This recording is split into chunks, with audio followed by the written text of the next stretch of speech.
ఈ రోజే సబ్స్క్రైబ్ చేయండి మీ ఫేవరెట్ షోస్ చూడండి. నీతో అగ్రిమెంట్ చేసుకున్న దాని ప్రకారం కేర్ టేకర్ గా చేయాలి. ఓకే. కానీ కేర్ టేకర్ గా చేస్తానని అగ్రిమెంట్ చేసి 30 లక్షలు తీసుకున్నావు కదా, ఆ డబ్బులు మాకు తిరిగిచ్చేయాలి.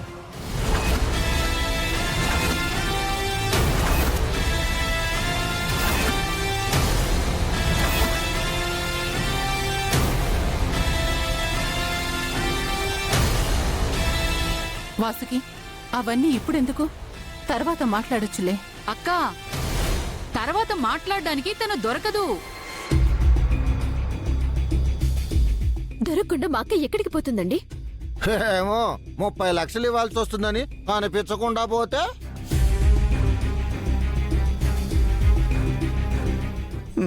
నా సుందరి కోసం నా సేవింగ్స్ మొత్తం ఇచ్చేస్తా. తీసేసుకో పిన్ని. నువ్వు కాదు బాలా ఇవ్వాల్సింది, ఈ త్రిపుర. తను మన డబ్బులు వెనక్కివ్వాలి. మీ డబ్బులు నయా పైసాతో సహా లెక్క కట్టి ఇస్తాను. హ, ఎప్పటికిస్తావు? మేం పోయాకిస్తావా?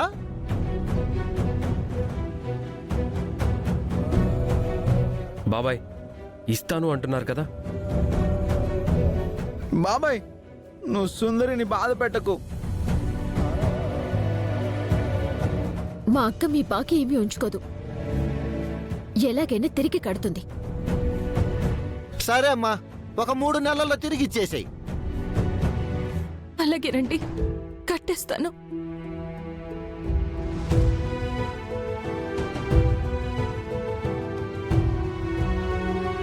త్రిపురని నేను పంపించాలని ప్లాన్ చేస్తే వీళ్ళు ఏకంగా నా ప్లాన్ ఎక్స్టెన్షన్ చేసి భలే ఇరికిస్తున్నారు. 3 నెలల్లో 30 లక్షలు ఎలా కడతారు? బాబాయ్ ఇది చాలా దారుణం. రేయ్, కడతానని కాన్ఫిడెంట్ గా త్రిపుర గారే చెప్తున్నారు కదా, మధ్యలో నువ్వేంటి? ఇదిగో అమ్మా, నీకు 90 రోజులే సమయం. మళ్ళీ మళ్ళీ గుర్తు చెయ్యం. అంతకు మించి 1 రోజు కూడా టైం ఇవ్వం. గడువు దాటితే అగ్రిమెంట్ ప్రకారం ఏం చెయ్యాలో అదే చేస్తాం. మీకంత శ్రమ కలగనివ్వనండి. సుందరి, సుందరి, సుందరి. ఎక్కడికి? నాకు సుందరి కావాలరా. వద్దన్నయ్య. నిత్య వదులు. బాలా, ఏయ్, బాలా. నాకు సుందరి అన్నయ్య. కావాలా? వదలండి. సుందరి, చెప్పిన మాట వినన్నయ్య. బాలా, అయ్యో అయ్యో, కన్నయ్య.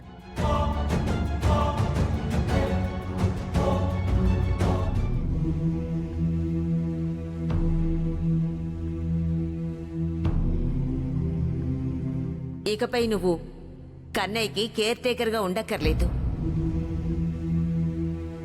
అగ్రిమెంట్ చేసి 30 లక్షలు తీసుకున్నావు కదా, ఆ డబ్బులు మాకు తిరిగిచ్చేయాలి.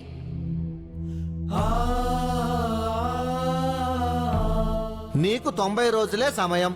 మళ్ళీ మళ్ళీ గుర్తు చెయ్యం. అంతకు మించి 1 రోజు కూడా టైం ఇవ్వం.